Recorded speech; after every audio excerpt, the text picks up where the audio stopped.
राज्यभर चर्चेत असलेला भोंदू बाबा मनोहर भोसले पुन्हा एकदा वादाच्या भोवऱ्यामध्ये अडकला आहे. मात्र यावेळी चर्चा भोसलेच्या भोंदूपणाची नाही, तर त्याला पोलीस कोठडीत मिळालेल्या व्हीआयपी वागणुकीची आहे. आरोपीला स्वतःचा मोबाईल वापरण्यास देणं कुर्डुवाडी पोलीस ठाण्यातील एका पोलीस कर्मचाऱ्याला चांगलंच महागात पडलं असून पोलीस अधीक्षकांनी या प्रकरणी निलंबनाची मोठी कारवाई केली आहे. सोलापूरच्या कुर्डुवाडी पोलीस ठाण्यात जादूटोणा आणि फसवणुकी प्रकरणी मनोहर भोसले आणि त्याचे साथीदार विशाल वाघमारे यांच्यावर गुन्हा दाखल आहे. या दोघांना पुणे येथील मांजरी भागातून अत्यंत गोपनीयतेनं ताब्यात घेण्यात आलं होतं. मात्र पोलीस कोठडीत असताना एक धक्कादायक प्रकार समोर आलाय.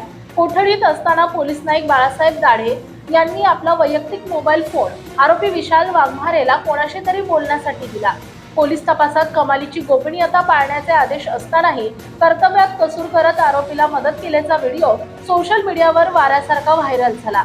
या प्रकरणाची सोलापूरचे पोलीस अधीक्षक अतुल कुलकर्णी यांनी गंभीर दखल घेतली आहे. तपासात अडथळा ठरेल असं कृत्य केल्याचा ठपका ठेवत त्यांनी पोलीस नाईक बाळासाहेब दाढे यांना तातडीने निलंबित केलाय. या कारवाईमुळे संपूर्ण पोलीस दलात मोठी खळबळ उडाली आहे. दुसरीकडे मनोहर भोसलेचा मुक्काम आता करमाळा जेलमध्ये हलवण्यात आलाय. या ठिकाणी त्याला कोणतेही विशेष दर्जा न देता इतर कैद्यांप्रमाणेच वागणूक दिली जात आहे.